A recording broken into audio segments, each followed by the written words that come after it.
Aujourd'hui, on parle de week-end, les fameux samedis et dimanches. On a tous vécu ces moments où le vendredi, on est tout chaud, tout bouillant, parce que dès le soir, c'est le week-end. Pour certains, on attend le week-end déjà depuis lundi. On a également tous vécu ces moments où le dimanche soir, on a la boule au ventre parce que le lendemain, c'est lundi, jour de travail. Pour certains, la boule au ventre commence dès le samedi soir. Dans cette configuration-là, le week-end apparaît comme étant une période de la semaine sacrée pour bien de personnes. Cela me donne envie de me poser une question. D'où vient cette sacralisation du week-end-là? Et a-t-elle vraiment lieu d'être? Plus encore, est-ce que les jours de week-end ne doivent pas être considérés comme des jours ordinaires à l'image des autres jours de la semaine? Des jours de travail et non des jours de liberté et de libertinage. Reste avec moi au cours de cette vidéo et on verra ensemble la réponse. C'est bon? Allons.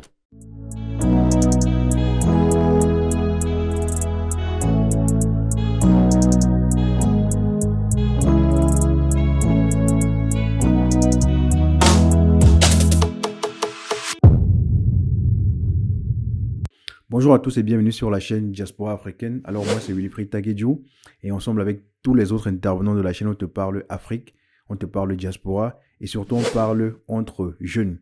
En effet, si on aborde tous les sujets qui animent le quotidien des jeunes africains de la diaspora et on en parle dans le but d'en faire des armes de développement massif. Alors si tu es nouveau sur la chaîne, je t'invite à t'abonner pour ne manquer aucune des prochaines vidéos, liker et surtout partager pour élargir le canal de diffusion. Donc aujourd'hui, on parle de week-end, samedi et dimanche. Déjà, bon début de semaine ou bon début de week-end à vous, en fonction de la période à laquelle vous regardez cette vidéo. Pour entrer dans le sujet, pour planter le décor rapidement, peut-être rappeler quelle est l'origine du week-end. Eh bien, l'origine du week-end, elle est principalement religieuse. Donc, elle provient de la religion, principalement des religions abrahamiques qui ont la tradition du jour de repos. Jour de repos qui est également jour de prière. Donc ces religions-là parlent d'un jour hebdomadaire, donc par semaine, qui est consacré justement à la prière, au repos. Ce jour-là peut être vendredi ou samedi ou dimanche en fonction des religions et en fonction des périodes. Donc c'est ce fameux jour de prière-là, jour de repos, évoqué par la religion qui a muté au cours du temps, au cours des périodes et qui est devenu aujourd'hui le fameux week-end qu'on connaît tous, donc samedi et dimanche. Je précise qu'il s'agit là du week-end universel. On peut avoir des spécificités en fonction des zones géographiques. On a le cas par exemple des pays musulmans dans lesquels le week-end peut être soit le jeudi et le vendredi, soit le vendredi et le samedi. On a même des cas encore plus spécifiques de pays dans lesquels on pratique encore le week-end à un jour. C'est le cas par exemple de l'Inde, c'est le cas de la Corée du Nord, c'est le cas de l'Iran, qui sont des pays encore aujourd'hui qui pratiquent le week-end à un jour. Donc en résumé, le week-end tire son origine de la religion. Il est principalement consacré au repos et à la prière. Mais est-ce vraiment de là que provient la sacralisation du week-end? Pour ma part, je crois que non. Je crois que dans la religion, déjà, je crois que non. Je crois ne pas trop me tromper en disant que la majorité de ceux qui entrent dans le week-end ne consacrent pas énormément de temps à la prière. Et même pour cette minorité-là qui y consacre du temps, ce n'est pas directement. Ils n'entrent pas dans le week-end en pensant à la prière parce que le jour de prière, c'est très souvent le deuxième jour de week-end. Donc, je ne crois pas que la prière soit l'origine de la sacralisation du week-end. Le repos encore, oui. Le repos encore, oui, peut-être, mais pas totalement. Je pense que c'est un petit peu plus profond et un petit peu plus vicieux qu'un simple repos physique et mental. D'où vient donc cette sacralisation du week-end-là? Pourquoi le week-end est aussi précieux pour les gens? Pour ma part, cette sacralisation provient de ce que représente une semaine de travail, donc de lundi au vendredi. Une semaine de travail représente pour certaines personnes le travail forcé, la comédie perpétuelle, la contrainte, l'astreinte, la prison, la tristesse. Et dans ce contexte-là, le week-end, c'est la liberté. Liberté de faire ce qu'on veut, quand on veut. Liberté de se réveiller à l'heure qu'on veut. Liberté de parler à qui on veut.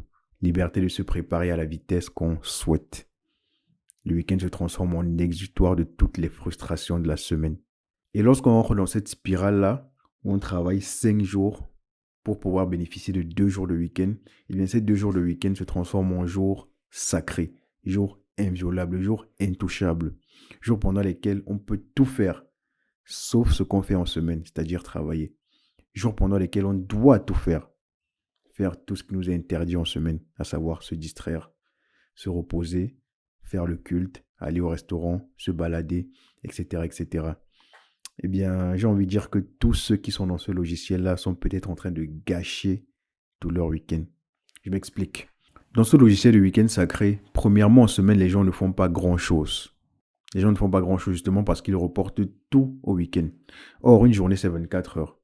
Une journée, c'est 3 fois 8 heures. Une journée, c'est 6 fois 4 heures. Donc, en dehors du travail, on peut bien dégager du temps pour faire autre chose, pour faire une activité secondaire, pour maturer ses projets personnels, pour faire même la lessive, pour faire les courses, pour faire le ménage, pour faire tout ce dont on pense qu'on est privé en semaine. Deuxièmement, et j'ai même envie de dire malheureusement, pendant les week-ends, les gens mettent leur cerveau en mode veille.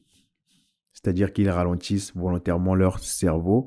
Et c'est dommage parce que c'est pendant ces jours-là qu'ils peuvent réaliser beaucoup de choses. Principalement le samedi qui est un jour ouvert pour beaucoup d'activités. Ils peuvent en profiter pour faire des prospections professionnelles, pour faire des procédures et des transactions, pour faire beaucoup de choses qu'ils n'ont pas eu le temps de faire en semaine. C'est d'autant plus valable ça pour les salariés qui très souvent terminent aux heures de fermeture.